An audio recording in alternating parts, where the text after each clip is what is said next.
Welcome everyone. This is episode 21 of the Transmaxxing podcast, and today we have Simone Collins back. Hey, it's exciting to be here. So I should probably start by explaining what transmaxing actually means and what we stand for.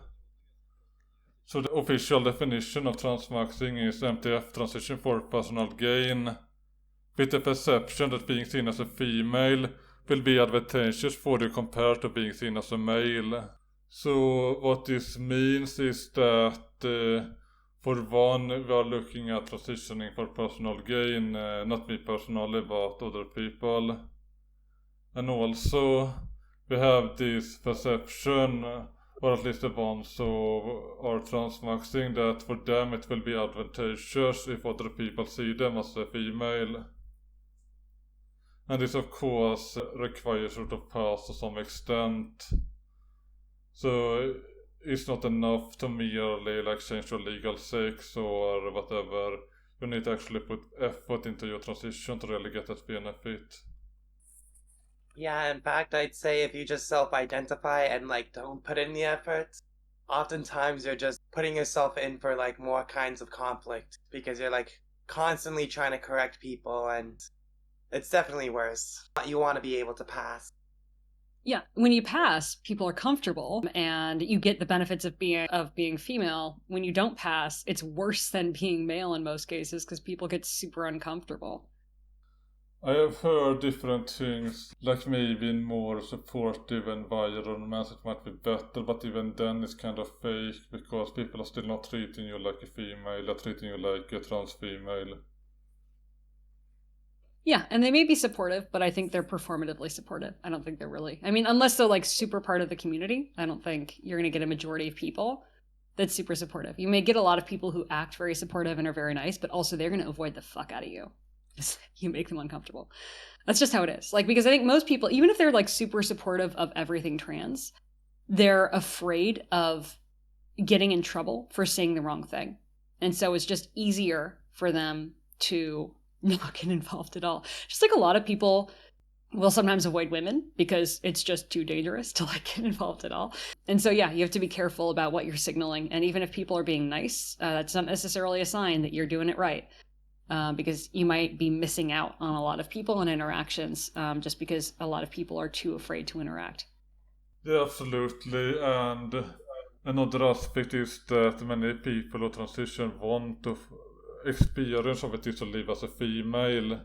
You don't really get that if you don't pass, you get something else instead, which is kind of sad because you can never be what you really dreamt of being. You will get something else which get it's close, maybe but not the full way. Yeah, there's a lot of treatment of pity and stuff, and I feel like sometimes that comes from I've seen this messed up sense where some people just think trans people have some sort of mental illness and they're worse because of it, and it's a little messed up. Yeah, that's because that's not what you want. I think transitioning for gain isn't so that people think you're a troubled soul. It's because people think you're a woman. So you're kind of missing out, but. I also think there are different layers, if you're in the middle of a transition, if you're still just starting, there are different realms in which you can pass earlier than in other realms, in real life, you've got there's a lot you have to do first, before you pass. Online, there's a lot less, when it's not vocal, there's a lot less. There's so much you can do during your journey that it doesn't matter. When you introduce the definition of transmaxxing again, though, it reminded me a lot of there's no word for it, but we'll say soft or secret transitioning or secret transmaxing, where you'll see for example, Elisabeth Holmes during her whole manic startup period taking on a more masculine voice and dressing more masculinely and in many cases acting more masculinely because she felt that would give her an edge in Silicon Valley, and it probably did. So I think, it's... People can, I guess, complain about transmaxing or be oh, this is terrible. There are people doing this because they have gender dysphoria and blah, blah, blah. But both men and women have adopted slight variations in their gender manifestation or signaling in a way that has given them advantages over time. So it's really weird to act like, oh, how very dare you? You know, this is wrong. And this actually comes back to what I said to you in the email, because I realized that for many females, if you don't dress feminine enough, if you don't present yourself as appealing as possible to men or women as well, you will have a harder time getting an audience, getting attention. So if you don't want to be like gender conformative and really express femininity, you will put yourself as a disadvantage as a female. Yeah, well, and also if you appear too attractive in female groups, they'll fuck you up. I need to look it up. There's this one study that showed that female hairstylists, if you had like a really attractive person whose hair you were cutting, they would cut it a little bit too short. They would sort of sabotage their female competitors, as it were. No, the study found that how much hair that was cut off was largely determined by what the client wanted and what was appropriate. To the extent attractiveness played a role, it was not statistically significant, and if anything, they cut off more hair from less attractive females.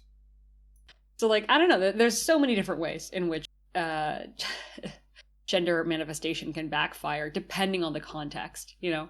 Like in some cases, being a super attractive female or dressing provocatively is fantastic, and you get, you know, free pass to everything, and it's wonderful. In other cases, you know, you're going to get hurt. So you have to be super aware of who is your audience and how do they see you? Do they see you as competition? Do they see you as something pretty to have around? Do they see you as someone to take care of? And how do you exploit that or leverage that to your advantage, or at least avoid pain? Yeah, absolutely. Clothing, presentation, everything. I might actually call it cismaxing, where they do the same as transmaxing, but they already born female or really present feminine as possible and really maximize that. The term is really established, but a lot of people are already doing it anyway. What's new in the community? What's controversial? I've heard from some angles that it seems to be growing, but also getting more mainstream, and therefore becoming less extreme in some of its points, or conceding on some of its points. Would you say that that's an apt critique, or would you say that you're still pretty niche and still pretty true to the original message? Generally, I'm not really a fan of like softening my positions or making it less radical. Of course, we might have a Politburo vote or something and change some stance. But fairly recently, we actually voted on forced transitions. And what we did conclude was that forced transition can be done under certain circumstances.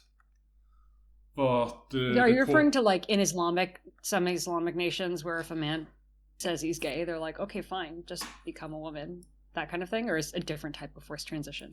It's not about sexual orientation. Instead, we look at people who commit crimes that are a big problem for society. If someone is like highly problematic, convicted of a crime, then in those circumstances we need to try if maybe a forced transition can improve the situation for society. And then you will need to do a randomized controlled trial to really find out in which cases this is appropriate. Okay, yeah. Well, so are you referring then to the chemical castration that used to take place in the past with like people who were committed of sex crimes? Like that kind of forced transition, but that wasn't actually called transition? The thing we approved in the votes was self-harm and conspiracy to perpetuate hateful communities and groups such as the currently large population of incels.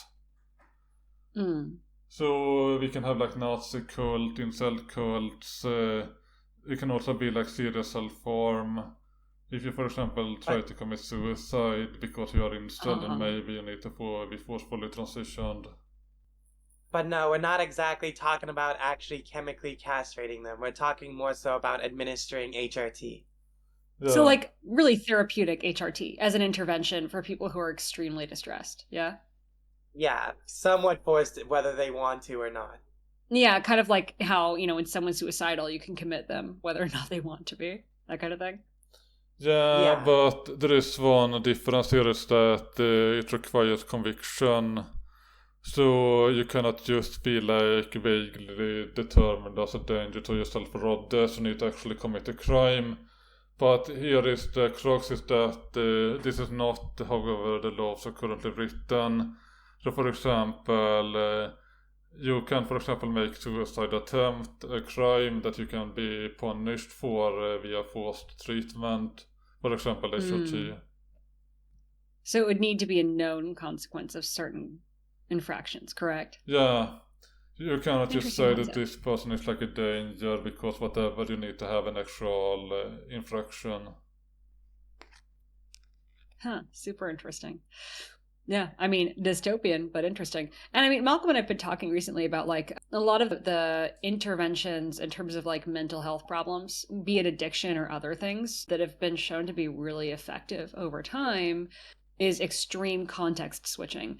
So, for example, a lot of the men fighting at Vietnam were like severely addicted to very dangerous drugs. But then they came back from the war, like, and they just returned to normal life, no more drugs, because the context switching was so extreme. And so often when people are trying to quit, one of the best things you can do is change your friends, change your clothes, change your home, change your context, change what you're doing, like change everything.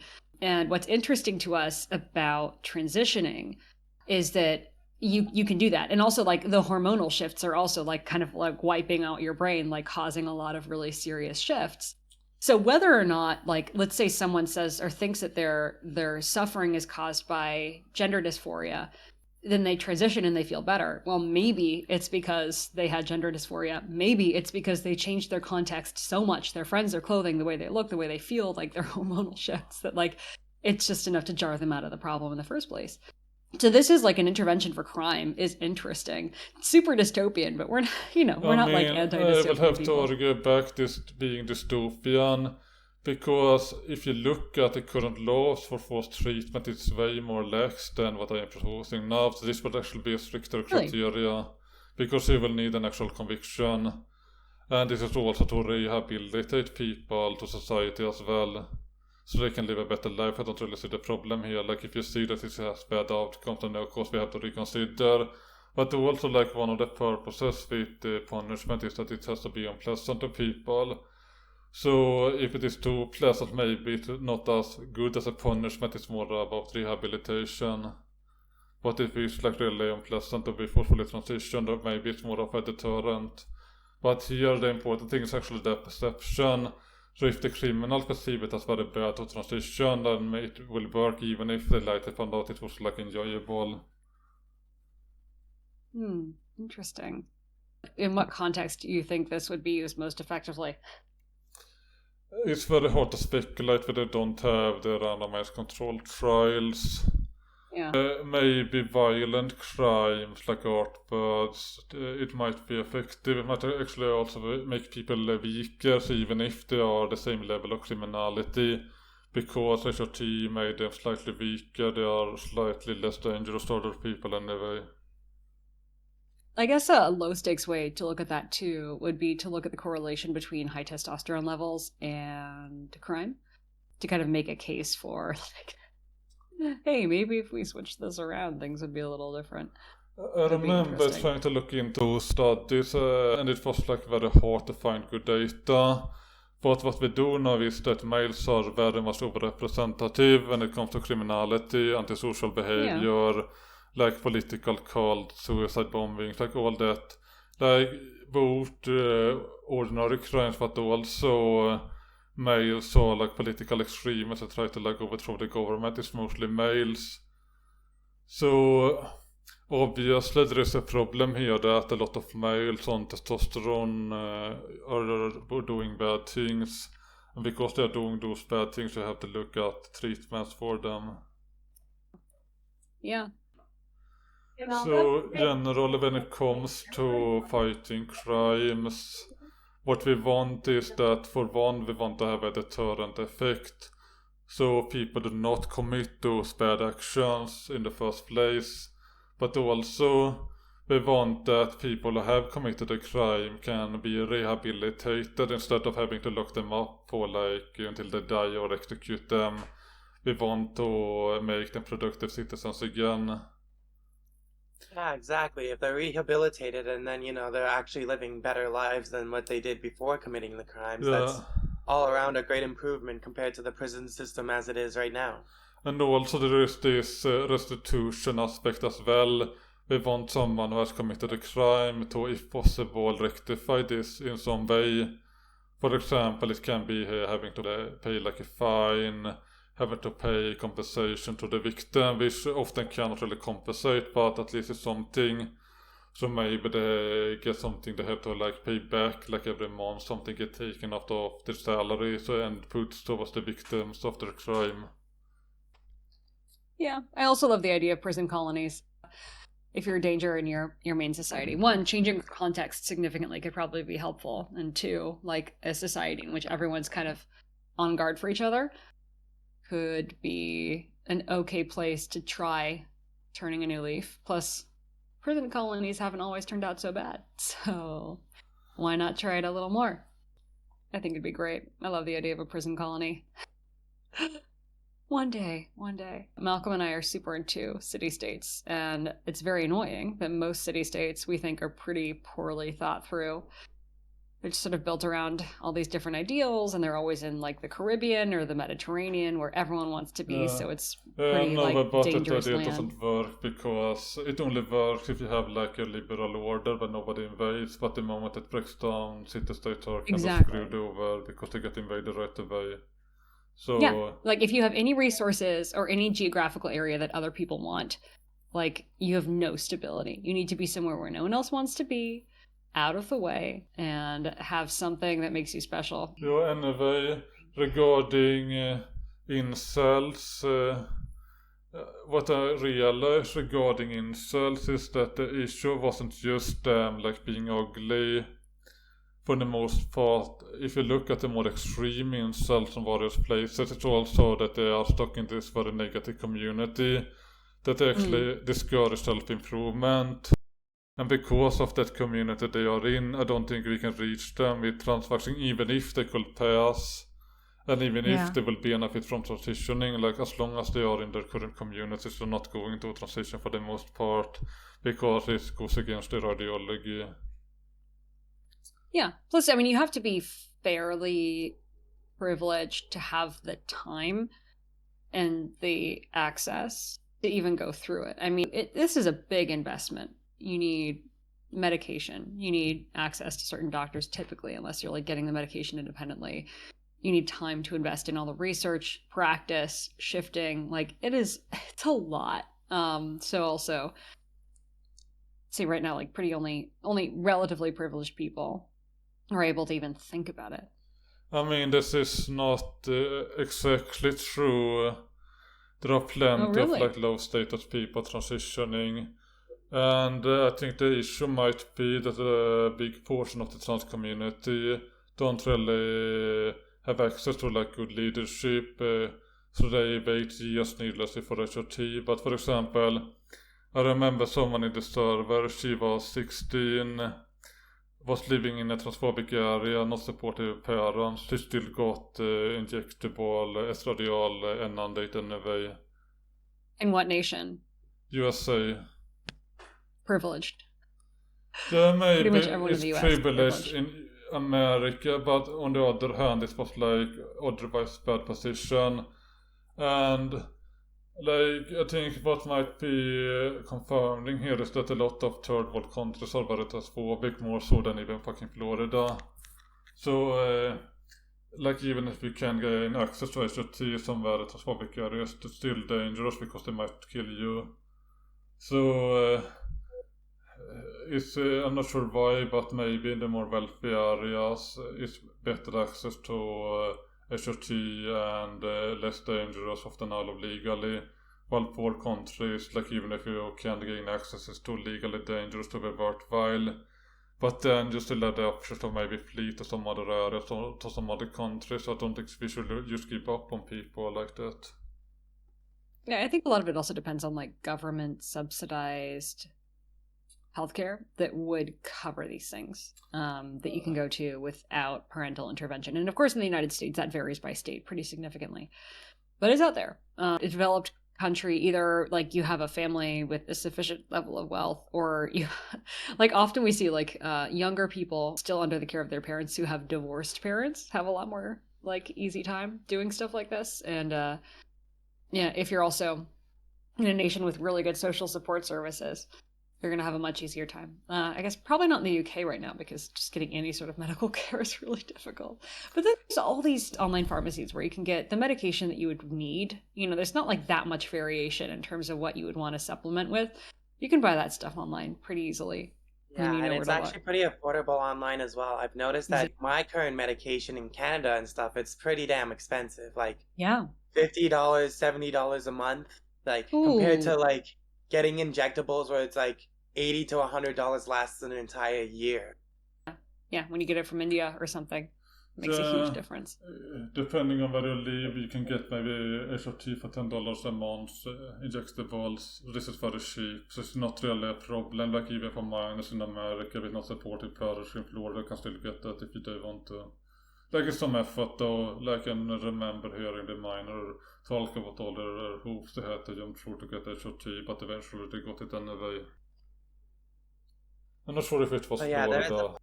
There is a big point to be had that yes, transitioning is a big deal, and sometimes maybe that's something people have to really consider for like the cost. Like how much dedication you have to put into your life to transition is like a lot for sure. Yeah, but also if you feel like you're going to commit suicide if your life stays the way it is, and you think that the easiest way to fix it is to transition, then it's totally worth it. You know, there's kind of no price. It's not too much as long as you can get your hand on the money. In fact, in our last episode, we talked to someone who detransitioned because they found out transitioning wasn't right for them, and they learned how to like express themselves as a male and live life as such. Yeah, you should do what works best. Have any of you read the Culture series by Ian Banks?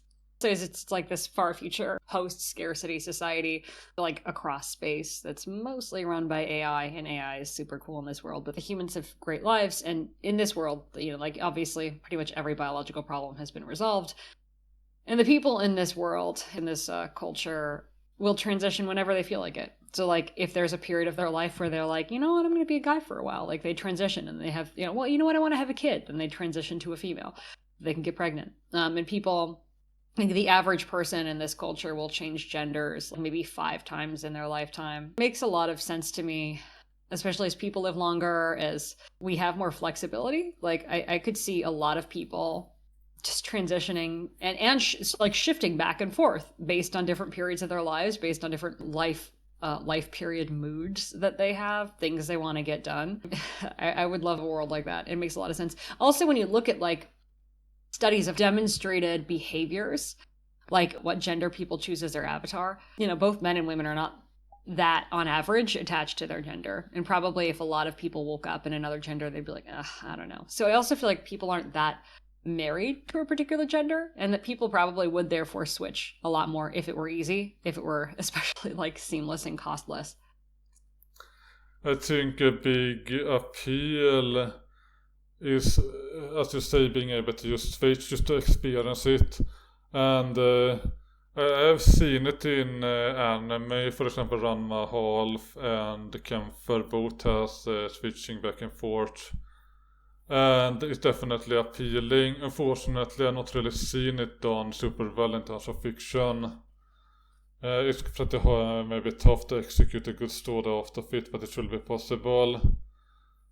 So I think a lot of the appeal with like gender bender fiction is like the curiosity aspect, and even better for reality that you can try out being like a female.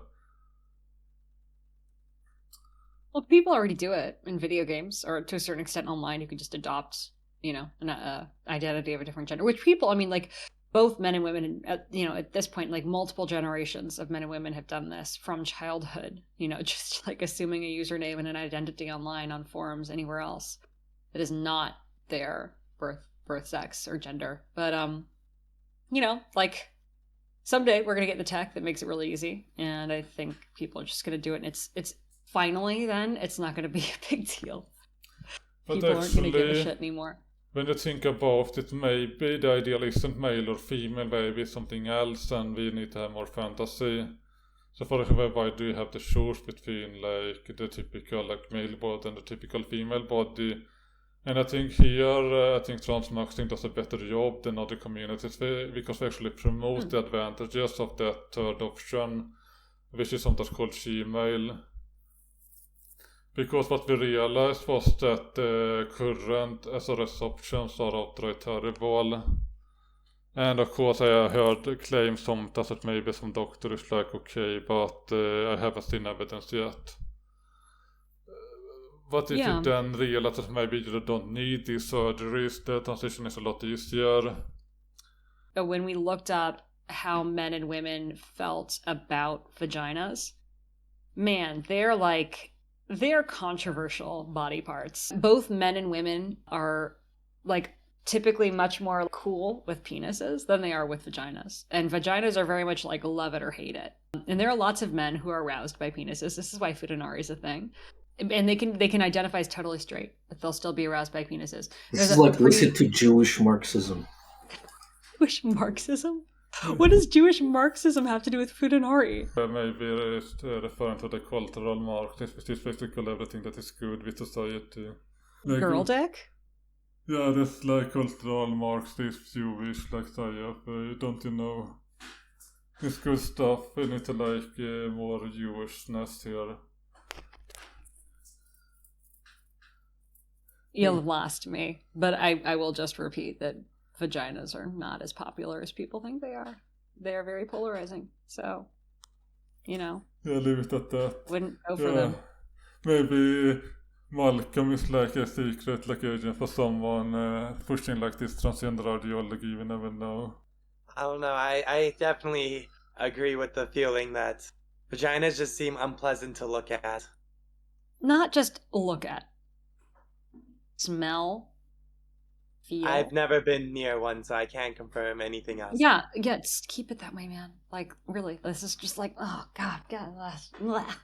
Actually, I think just, you think vagina is great, to be honest. Like, I don't see why you're complaining. I really like it, actually. You don't like what? Yeah, I like vaginas, real ones. Yeah, wait, do you like fake vaginas? No. Yeah. No one likes vaginas. Well, okay. There are some people who really like vaginas. But I think they're more of a turnoff to people than you would expect. And penises are more of an on to people, even straight men, than you would expect. So I feel like that is kind of true. I've seen this is obviously like not like it's sort of anecdotal, but it's like a lot of straight guys I talk to are like, I like trans because like I like femininity, I like everything else about a woman, but I just prefer a penis. And maybe you can attribute it to porn, sort of, because it's like when a man watches porn, it's like sort of like he's projecting his own feeling onto like a penis and another person's penis, even if it's not like actually occurring.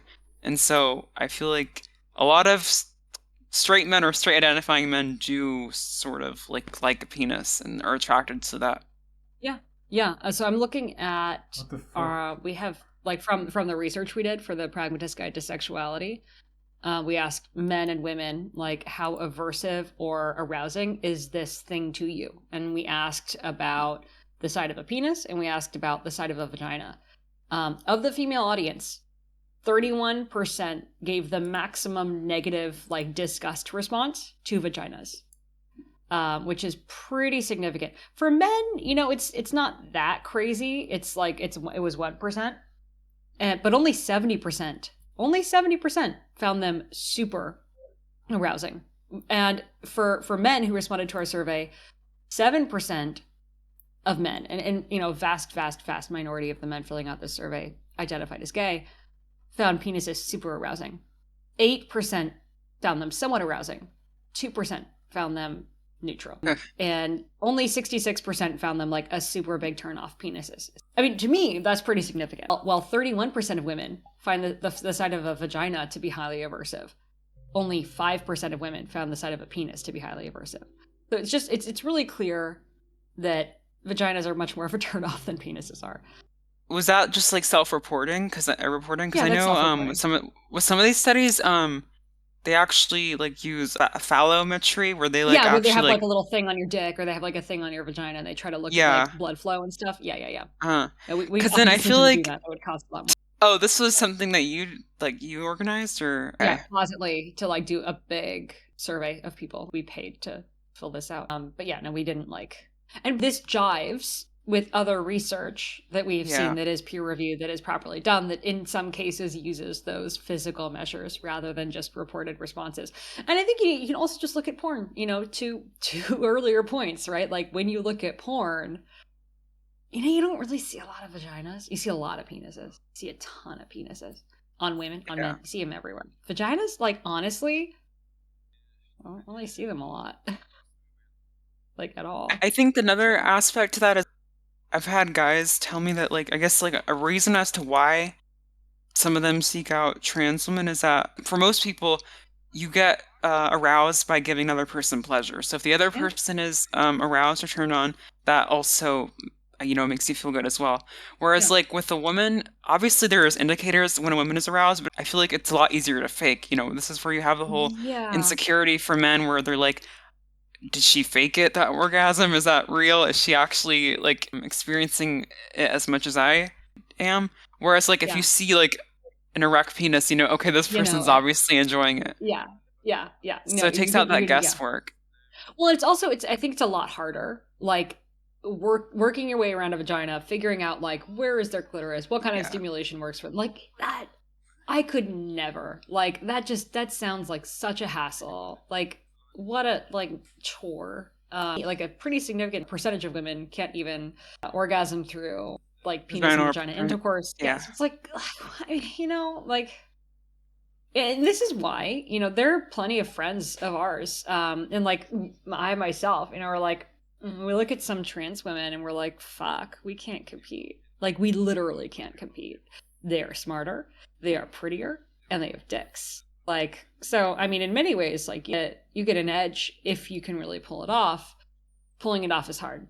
It takes a huge amount of investment. I think some body types pull it off more easily than others. So one person can put in like 50% effort and look pretty great, and another person can put 100% effort and never quite make it. And I think that really sucks. It's super unfair. It costs like 10 times more for someone to fully pass, depending on, where they're starting, what their ethnicity is, what they look like to start. It's tough. Yeah. But, it's the same for women. There are lots of women who like are butt ugly. No amount of money is going to save them. So, this isn't everyone problem. This is not just a transmaxing problem. I guess that's why transmaxing poses a potential solution to a lot of people who identify as incels, whereas like, if they look sort of like, I don't know if you're familiar with the term cutecel, where it's like like an incel that has more like feminine features to where they might not look ugly, but women tend to prefer, I guess, someone who looks more unambiguously masculine. Yeah, they're not manly looking enough. They're not ugly, but they're just not manly looking enough. And then for those people, if they transition, they get the benefits of looking like a cute girl rather than just like I guess sort of like a manlet or just like an inferior man. Yeah, huge benefit. And I guess you have to like really look at like, what do you have? What are you working with? Because I'm sure, if you're like an incel, but you look super freaking manly, maybe this is not your solution. Maybe your solution is to like up your game. I don't know. People need to put an unbiased perspective when they're looking at who they see in the mirror and how masculine and feminine it is. Yeah.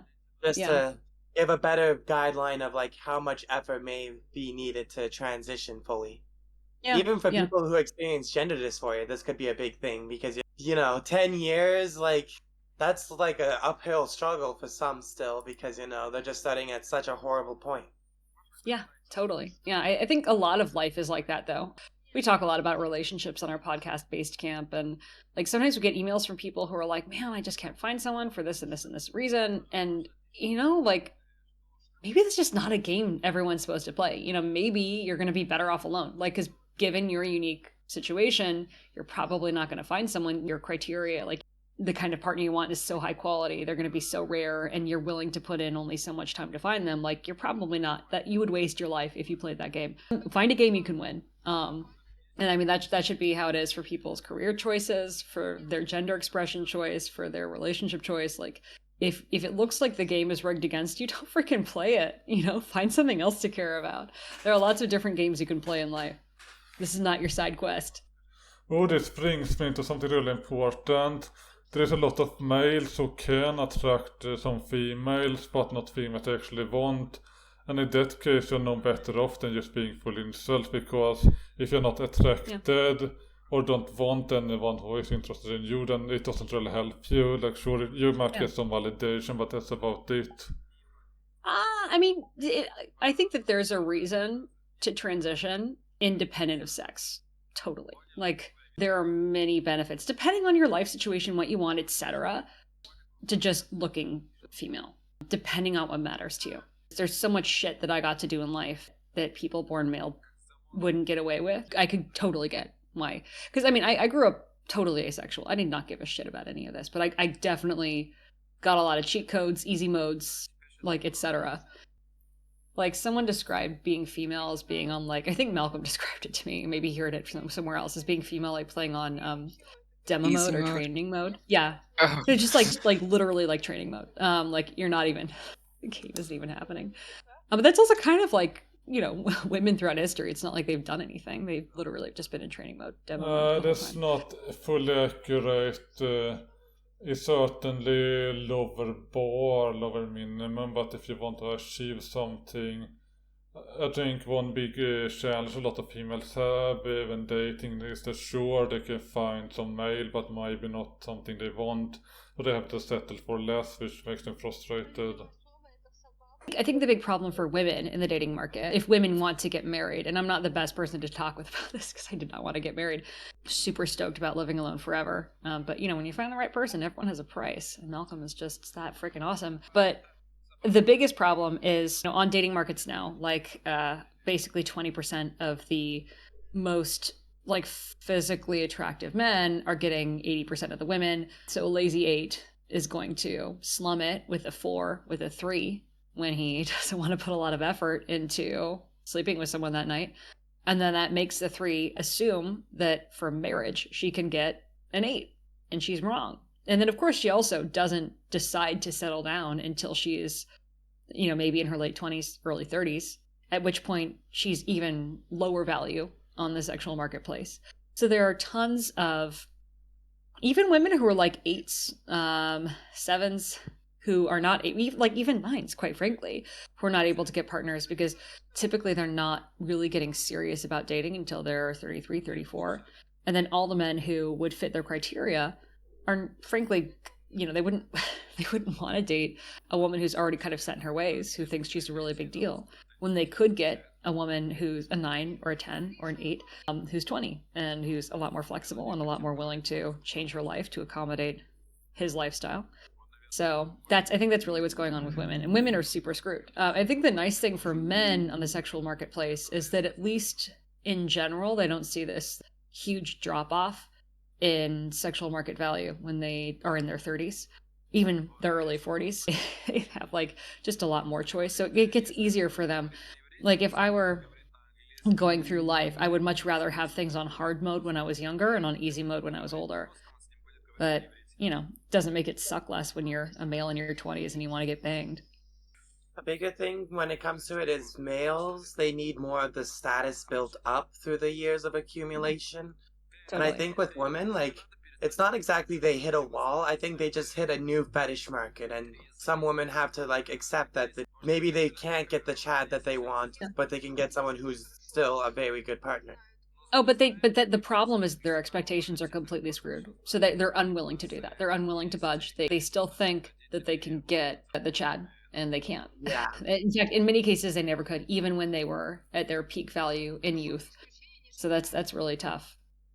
Super, super tough. But I think also that we're living in an age where living alone is pretty great. And the reason why a lot of people are just no longer having sex, are just no longer getting in relationships at all, is you don't really need to be in a relationship to have a pretty great life, to have meaningful friendships, to have entertainment, to have socialization. And so they're just like the need for a marriage or a relationship is much lower than before. So I just think a lot of people aren't going to be with anyone at all. And we're seeing that, like in practice. It's not an I think thing. It is just a this is how it's going thing. I think it's also that females don't really maximize their potential. They don't really play the game as good as they could have. For example, let's say your goal is to get pregnant by a high quality male. Like you can just use like a child for that. And you can even lie, say that you are not on birth control if he doesn't want a child with you. And then you can even get child support and everything. So it's just that maybe you don't have to insist on monogamy. But I think many females, for the social relationship aspect, they don't really want to settle for either like polygamy or a less attractive male, which kind of screws them. Yeah, but I think that comes back to like modern life being such that one, women aren't that incentivized to have kids in the first place. So not that many people are even trying to play that game. And two, their standards are so high, and their BATNA, their best alternative to a negotiated offer, is so high. That is to say, living alone, not that unpleasant, especially for women. They have much lower sex drives on average. They can have their female companions. Like, they're fine, and you're seeing this online. You're seeing this with Girl Dinner, all this other stuff. And women are very, very happy to just not opt into this. This is another opportunity for the transmaxxing community, I think, because there are fewer available women on the market than you would think who actually want to be in a relationship. They've given up. They're also not very desirable. They're not even really trying.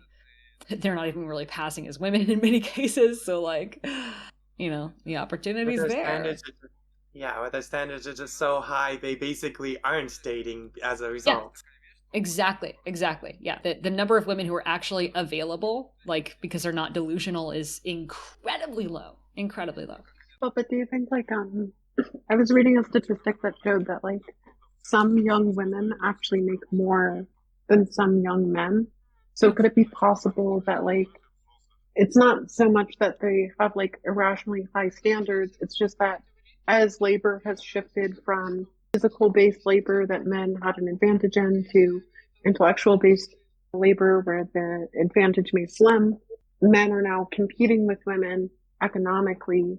And so, like, you end up with a bunch of kind of high-value women who may be attractive or good at earnings, but the equivalent income gap between them and the men who they may prefer if they were unemployed has increased. And so, like, it's more so that men can't necessarily, like, meet those qualifications after a while.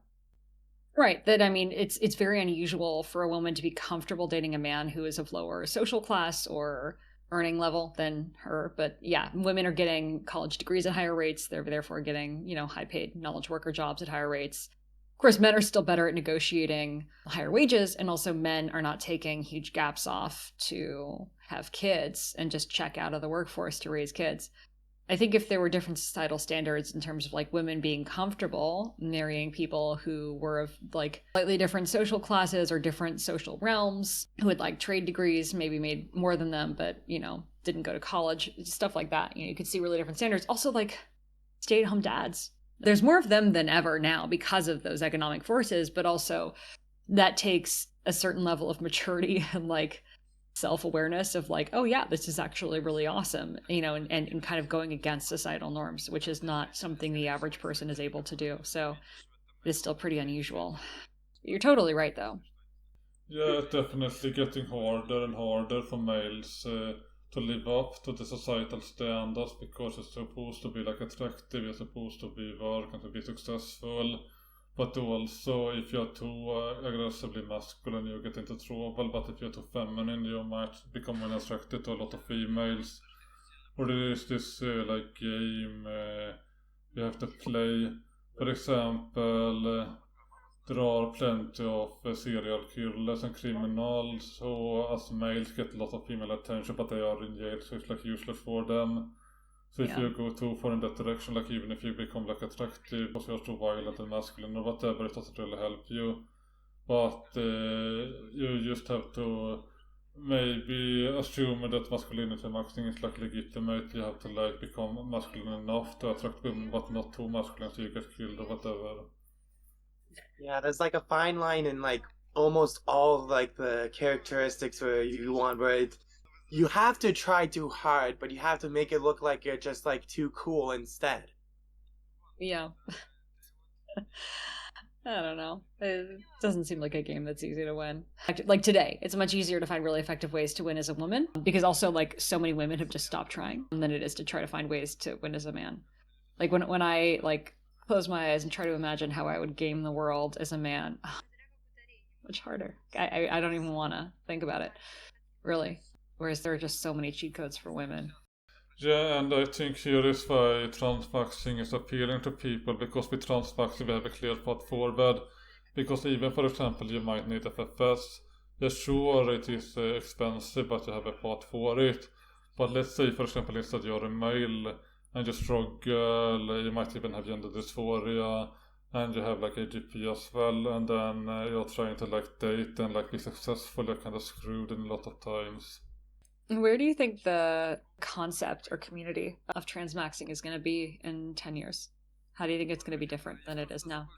I think what is very likely to happen is that transmaxing will probably influence the greater trans community. So even if they don't buy into everything, because we get more attention than others. And also one very important thing is that with transfoxing we have our own leadership and have our own resources. We don't get influenced in bad ways by outside factors, like a lot in the trans community. They kind of get advice from each other, they link to external sites. So for example, when it comes to gender dysphoria, they have like a site for that. When it comes to like informed consent, they have a site for that. And like all these things, they also sit to other people that don't want to put into the effort of making their own ideology, their own thought forward, their own writings. But here with Transmaxxing, because we have our own leaders, our own material, our own website and everything, we get influenced less by others, but also we can influence others more. So long term, this will likely lead to us gaining influence and pushing the trans community closer to us, which is good in the terms of we will help more people live better lives indirectly, but also this might harm our community because we are less unique, because other people offer the similar things. Currently there have actually been attempts to like replicate transmaxing under like different leadership, but they have always failed because they don't really have much to offer compared to us. That sounds plausible. I don't know if this is what you all are seeing. That we are, I feel like, starting to see a tipping point with mainstream support for the mainstream trans community that I think creates a really big opportunity for the transmaxing community. Because I think a lot of people find the more performative or seemingly dishonest elements of a lot of the mainstream transitioning community to be really like grating, or I'm just dishonest, disingenuous, uncomfortable. And there's something that feels, at least to me, a lot more honest about the transmaxing community. Even though I 100% acknowledge that many people feel genuine gender dysphoria. But I also feel like in modern society, probably many more people just feel like, you know what, this is dumb. I think it would be better to be a woman. Especially, some of the mainstream movements and takes they have. Like, sometimes I hear some trans women say that talking about passing is a transphobic thing. And, having ideas like that spread around where it's like, oh, you just have to accept these men with beards and call them she can be, like, very, like, disturbing and stuff. So it's a good thing we don't, like, support that kind of behavior here at Transmaxxing. Yeah, and that's one of the things that I really respect the most, because at least, like, culturally, Malcolm and I are really big on, we're very against coercion, and we're very big on consent. So any movement, culture, religion that is basically like, you have to believe or see this a certain way and you don't have a choice, gets to be very worrying. And people don't have a choice as to whether, like, there are many women where, like, I don't see them as women. There are many men who I don't see them as women. Like, like, that is someone's internal interpretation. It's like saying you have to love me. It's like saying you have to see me as beautiful. And that's just not something that, people have a choice over. So to imply that that has to be a certain way, or that you have to see someone as a certain way is pretty dangerous, and it's alienating like that. And I think that's one of the big places where, mainstream culture is like getting fed up. Love that the transmaxxing community doesn't do that. Still agree that it's really hard if you're transitioning. Like, it sucks if someone, like, if you want to pass as whatever gender you want to pass as, or if you want to be a cat girl and you don't pass as a cat girl, that fucking sucks. I know. But also, you can't force people to do something. Yeah, but and here is expect them to like you. the issue is that generally people who say that they are not just against, like, having to use preferred pronouns is the first thing they say, but then it turns out that they are against, like, early HRT, and then they don't want trans women in bathroom, then they are against, like, trans women in sports, and then they want to, like, raise the HRT age to 25, so it never ends. So a lot of those people who have claimed to have those concerns, then we found out later that it was just performative, and they are against, like, all trans people all along. So this is why I am skeptical against people who bring that up, because very often it's not the full story. It's just the thing that they mention, because they think they can get support by bringing up that point. Yeah. Well, and a lot of people, this is probably a severe minority of people in the traditional trans community, but I think a lot of people enjoy having power over other people. And I think one of the most significant ways in, like, mainstream progressive cultures where you can have power over other people is through intersectional victimization. If you're, like, a white man especially, there's very little you can do to gain intersectional victimhood power. Being trans is one of those things. And then, I could see people really enjoying the power trip, the agency they get over other people, their ability to shut other people down. I think this is, like, sort of living in the past, like, by 5 years. Like, the reality is, like, in the US, like, there are some pretty extreme laws. For instance, like, in Florida, they did this bathroom law where it's effectively, like, even if you're post-op, like, you can be put into a jail for, like, a year in a men's prison. And that's, like, worse than Iran. So it seems to me like the right is using it seems like the right, like, uses these talking points, and then, like, it goes both ways, right? Where, like, if you want people to, like, say, like, oh, like, it's okay if, like, you don't use these pronouns or whatever, that's fine. But then it seems like the large contingency of the anti-trans movement is approaching it as, like, it's not only that, like, we don't want to use your pronouns, but, like, even if you're post-op, like, this doesn't matter, we're going to completely, like, shut you out of society. Yeah, and it's the same story every time. With anti-trans people, is that they always start with, like, women's sport or pronouns or bathrooms, and it never ends there. It's the same story every time. And the thing is, like, even if you, for example, hold a position that are usually, like, enforce, like, thinking, like, pronouns is what you say, you don't have to necessarily say what you think. And you can make the point that maybe you should be polite to other people, like, even if they don't pass. Like, does it really hurt to, like, use the preferred pronouns if they, like, ask you politely that, hey, can you tell me, like, she, her? Even I tend to do that sometimes, so... like, when I tend to do it too, but then I fuck up, and then I really worry. Like, what are you gonna do to me? Nobody's going to do anything to you because you use the wrong pronouns. Like, trans people, if they see this is an honest mistake, they will not have a problem for the most part. But often people go after the debate to be, like, rude and say, like, sir, and things like that. So yeah. So I mean, people can usually interpret intent there, but there's a very, very, very small abusive minority that is going to use that against people. And we only hear about the stories, right? We only hear about the extreme stories. We just need to get rid of. Here's the solution to bathrooms: make all male bathrooms gender neutral bathrooms. Like, no, there is no anyone can have to women's solve bathrooms. in the The first worst. place, sorry.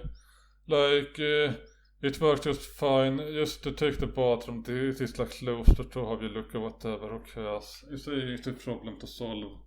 And it works just fine. Women's bathrooms need to be solved. Women's bathrooms suck. You have to wait forever. They're always super crowded and they're disgusting. Like, anyone can have them. If I can have men's bathrooms, I'm happy. That's the solution. Everyone wins. All the women get the women's bathroom, however they identify, and I can use men's bathrooms. Just do that. Women are gross. Just gonna come out and say it. They're really gross.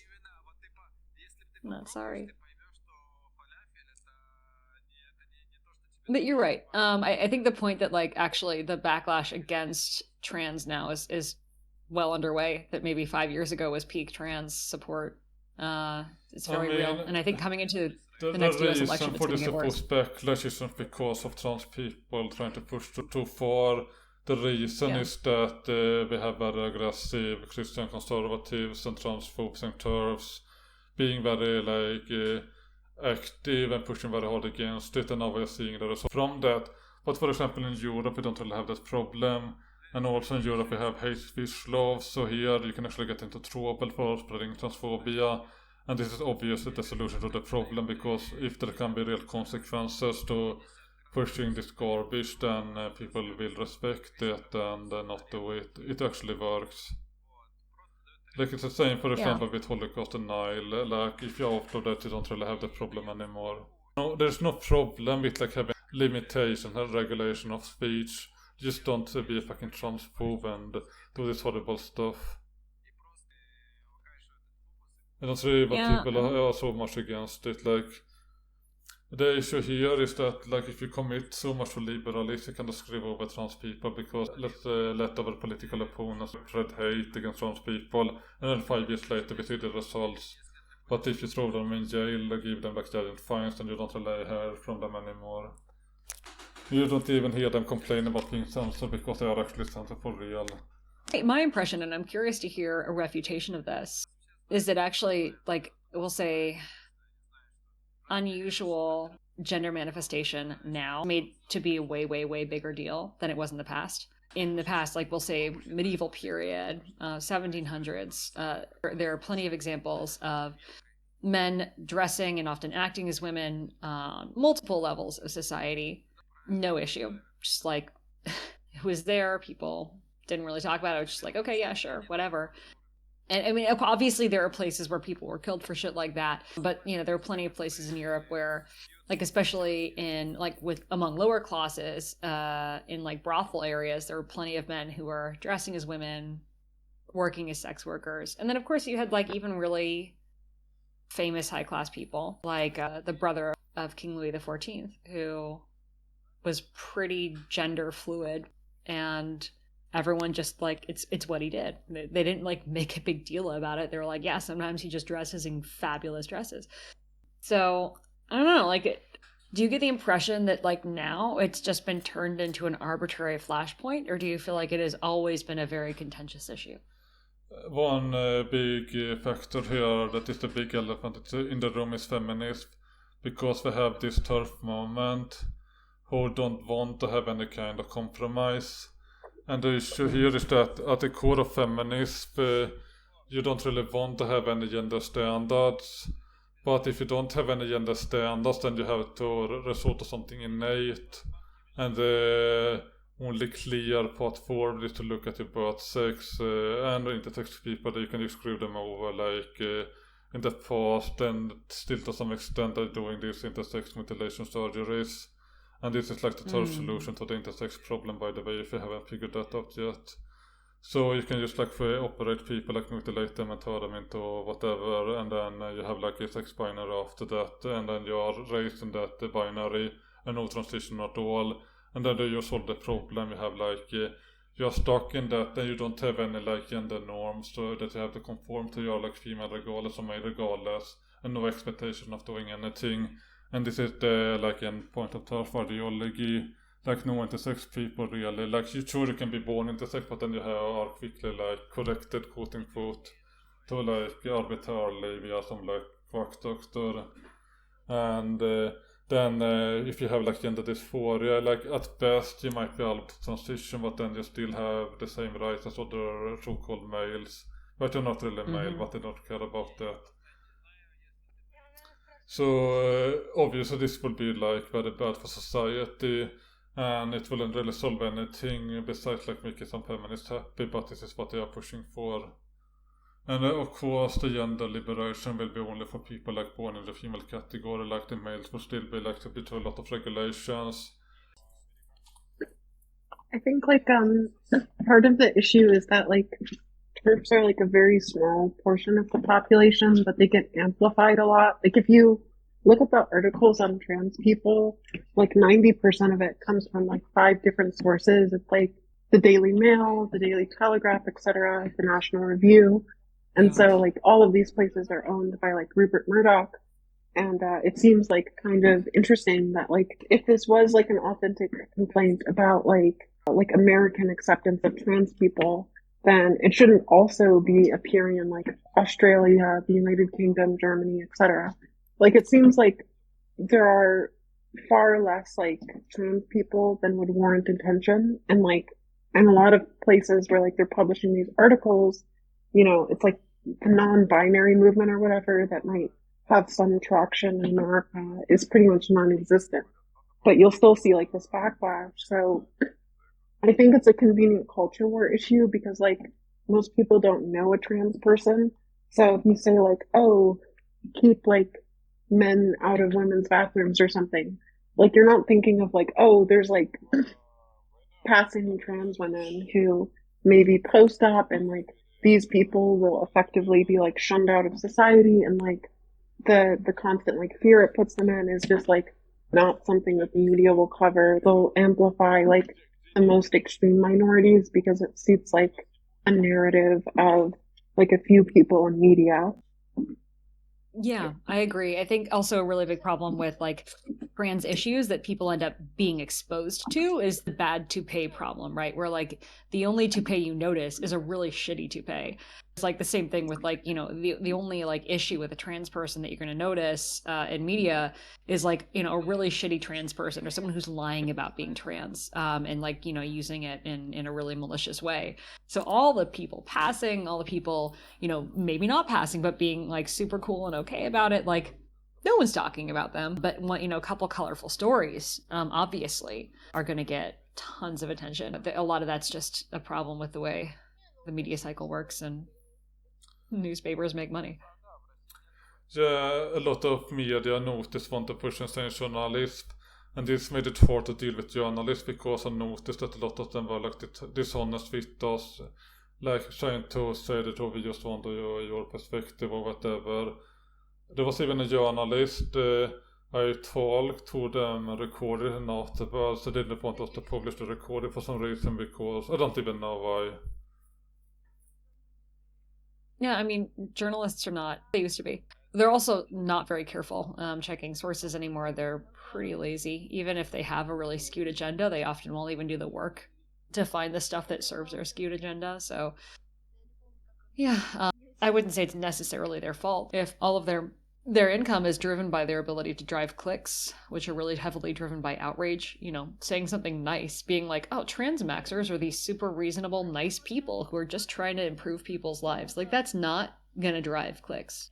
That's, you know, not gonna help anyone, not gonna make anyone money. I mean, not gonna help anyone who's like working on the story because they need to prove traffic, and to do that they need outrage. So this is why pretty much like every article about transmaxxing has been negative or like trying to paint us as something sensational. And to be fair, like we are not like trying to pretend to be like less radical than we are. We're not playing that game, but some people might try that and try to paint me as that. But no, like I have a lot of radical views, but transmaxxing shouldn't even be that radical really. It shouldn't be. I think someday it probably won't be.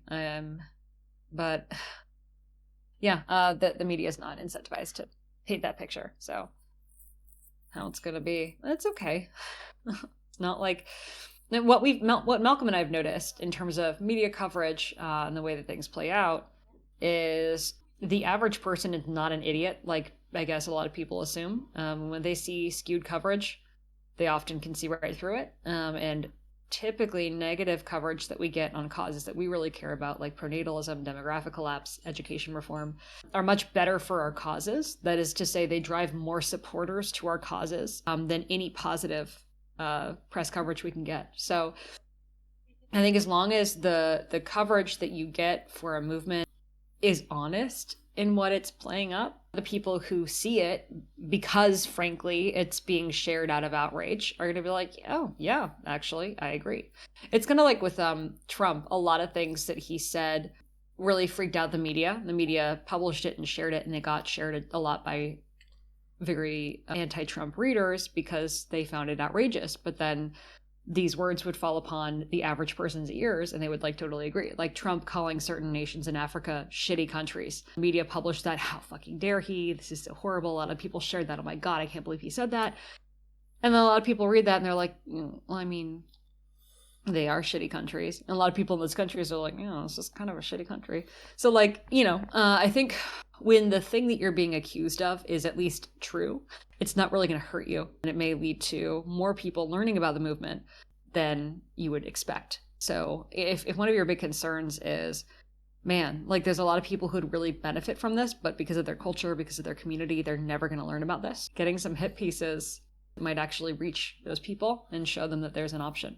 Yeah, and obviously the Transmaxxing manifesto, some of our material is made to enrage people, like the Transmaxxing flyer, for example. It's very obvious if you check it out that it's made to make people upset, and it's actually worked. It get one get 60,000 views on Twitter, another get 80,000 views. So and sure, it's mostly turfs like circle jerking over the Transmaxxing flyer. But I am sure a lot of other people saw that and just didn't care about it, and maybe later they will check out our community. Yeah. It would make sense to a lot more people. They really struggle with the concept of gender dysphoria. I think there's just a lot of we'll say, conservative Christian, farmer guys in middle America who would read some people transition because being a guy is really hard for them, and they'd be like, yeah, being a guy's hard. I can relate. I get it. I would probably never do it, but I get. So the great thing about the transmaxing concept community movement is it is extreme sounding. It can come across as salacious, as crazy, as, oh my God, can you believe they would do that? But it's also super reasonable. And that's the perfect combo. It's the perfect combo in terms of, getting an idea to spread and seeing it grow sustainably. Yeah, for example, the incel to Stacy meme that we like to push is very effective for that reason. Because for one, it really upsets people, but on the other hand, there's nothing wrong with it inherently. Even if, sure, it's a minority of our community that were incels before. Actually, it might not be a minority among the transitioners, or at some point were incels. But usually when people come here, they are already transitioned or no longer identify as incel, or maybe it was at some point when they were younger. But it really drives attention, so it's a good thing to push in memes and flyers and stuff to stop being a loser male. It grabs attention. But if you instead say that if you transition you can get reduction in gender dysphoria, statistically significant improvement in quality of life, people start sleeping, or the studies stop occurs.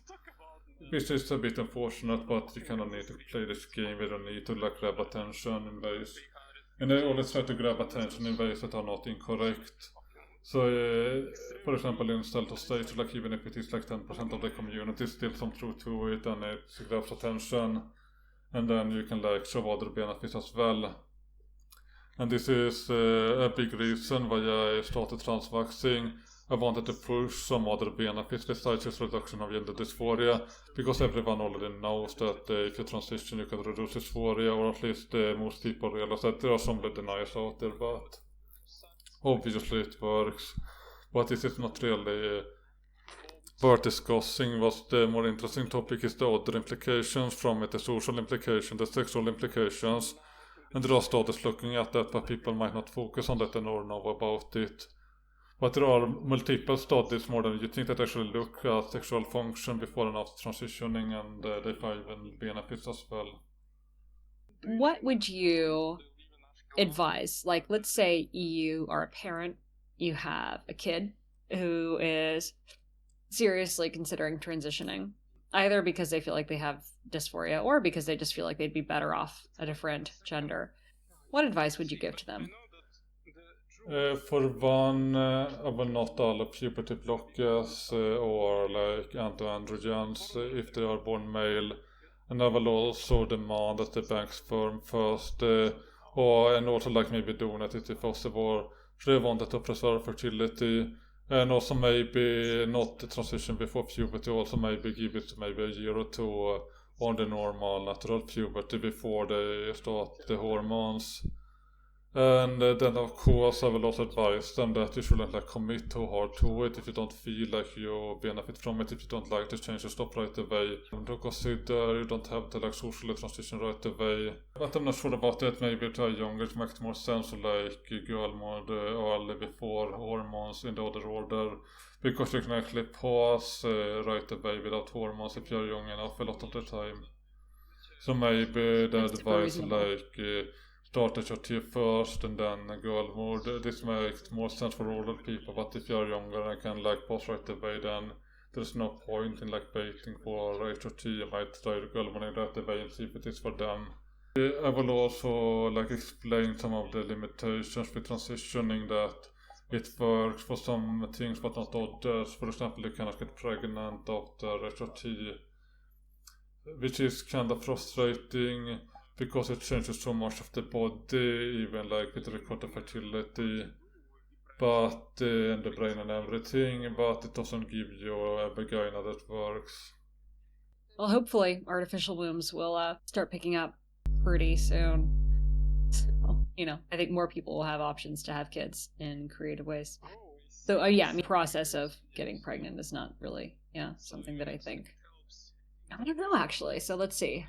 Like a few years ago, the first woman had a baby using a transplanted uterus. So would it be feasible for someone to have? I mean, maybe it's not. The problem is that I bet it is possible, but how big is, the market's too small for intervention, like a uterine transplant for men to be made feasible, until we're in like some kind of crazy post-scarcity world now where you need a lot, big market and a lot of medical funding to get something to happen. It's just not going to happen. It'll happen eventually though. I think we'll get to the sci-fi world that I dream of from Ian Bank's Culture series, where people just transition when they feel like it. Another option here that people might be overlooking, and this is that instead of trying to get this working boom and everything, if you just can regain your male fertility, that might be enough. Yeah, I think some people want the experience of being pregnant, no? Yeah, obviously, like, of course. But when it comes to just having children, if you just can make sperm that's enough to impregnate someone, so you can at least have a child even if you cannot get pregnant, which is better than nothing. Yeah, So, agreed.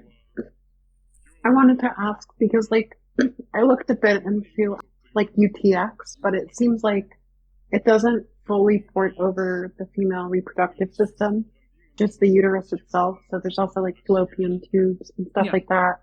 Yeah. Do you think that that could be like a limitation, or that like transplants already exist for other like aspects of the female reproductive system?